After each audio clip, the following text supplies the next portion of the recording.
સુરેન્દ્રનગરના ચોટીલાના નાયબ કલેક્ટર તેમજ વન વિભાગની સંયુક્ત ટીમ દ્વારા થાનગઢ તરફ જવાના જામવાડી ગામની સરકારી ફોરેસ્ટ વિભાગમાં ખનીજ માફિયાઓ દ્વારા બનાવવામાં આવેલ હોટલ અંગે બંગલાઓ પર બુલડોઝર ફેરવવાની કામગીરી હાથ ધરાઈ છે। ખનીજ માફિયા એવા વિઠ્ઠલ જાગા અને રાહુલ જાગાની હોટલ ગોકુલ ગેસ્ટેજ તેમજ બંગલા પર ચોટીલા નાયબ કલેક્ટર એચ.ટી. મકવાણા અને ફોરેસ્ટ વિભાગને સાથે રાખી કાર્યવાહી કરી છે। વિઠ્ઠલ જગા અને રાહુલ જગા નામના બે ખનીજ માફિયાઓ દ્વારા જામવાડી વિસ્તારમાં 6 હેક્ટરથી વધુ સરકારી જમીનના દબાણ કરી હોટલનું બાંધકામ કર્યું હતું। હોટલ ખાલી કરવા તેમજ હોટલ પાડવા માટે ફોરેસ્ટ વિભાગ દ્વારા અગાઉ નોટિસ પણ આપવામાં આવી હતી।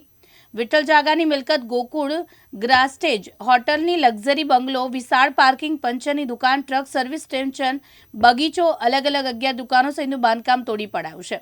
આ હોટલમાં અને અધિકૃત બાંધકામ સહિત ઘણી ખાણીપીણીની ખનીજ માફિયાઓ દ્વારા ગેરકાયદેસર કાર્બોસેલનું ખનન અંગે પ્રવૃત્તિ ચાલતી હોવાની તપાસમાં ખુલ્યું છે।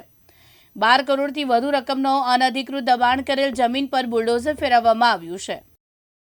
જે સવારે 8:30 વાગે અમારી રેવન્યુ વિભાગ અને ફોરેસ્ટ વિભાગની સંયુક્ત ટીમો દ્વારા મોજે જામવાડી તાલુકો થાનગઢ ચોટીલા થાનગઢ હાઈવે ઉપર આવેલા કુલ 6 હેક્ટર જમીનની અંદર દબાણ કરતા વિઠ્ઠલ જાગા અલગોતર અને રાહુલ જાગા અલગોતર દ્વારા ફોરેસ્ટની જમીન ઉપર છેલ્લા 2019થી આ જમીન ઉપર 6 હેક્ટરની અંદર દબાણ કરી અને પાકું બાંધકામ કરવામાં આવેલું હતું।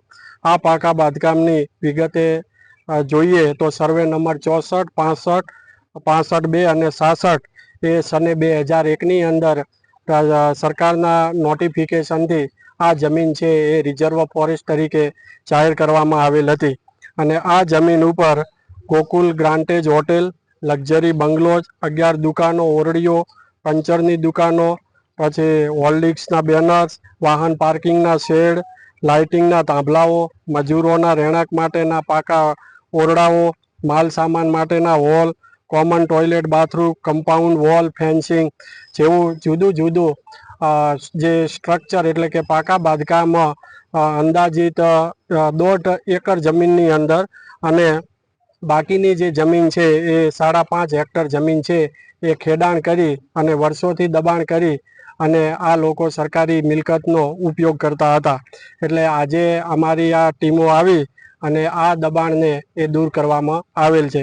સાથે સાથે ફોરેસ્ટ વિભાગ દ્વારા પણ અગાઉ નોટિસો આપવામાં આવેલી હતી તેમજ અમો દ્વારા પણ the Gujarat public premises eviction of illegal occupant act 1972 મુજબ નોટિસ આપવામાં આવેલી હતી। આ નોટિસની વિરુદ્ધમાં નામદાર હાઈકોર્ટની અંદર પણ ગયેલા હતા। નામદાર હાઈકોર્ટ તરફથી પણ કોઈ રાહત મળી ન હતી। ત્યારબાદ ફોરેસ્ટ વિભાગે ફરીવાર પણ આ દબાણને ખાલી કરવા માટે વારંવાર તક આપવામાં આવેલ હતી, તેમ છતાં આ દબાણ છે એ ખુલ્લું કરવામાં આવેલ ન હતું, જેને ધ્યાને રાખી અને આજે અમારે નાયબ કલેક્ટર પ્રાંત ચોટીલાની ટીમ, મામલાદાર ચોટીલા, મામલાદાર થાનગઢ, રેન્જ મદદનીશ વન સંરક્ષક Shri ACF Surendranagar, range forest officer Thangadh, Wadhwan, Muli, Chotila, Patdi તેમજ 42 ફોરેસ્ટનો અન્ય સ્ટાફ અને 30 રેવન્યુનો સ્ટાફ આમ સંયુક્ત ટીમો બનાવી અને આ તમામે તમામ દબાણ છે દૂર કરવામાં આવેલું છે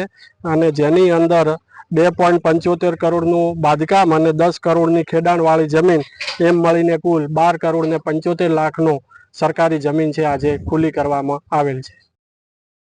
વિક્રમસિંહ જાડેજા, દિવ્યાંગ ન્યૂઝ, ચોટીલા, સુરેન્દ્રનગર।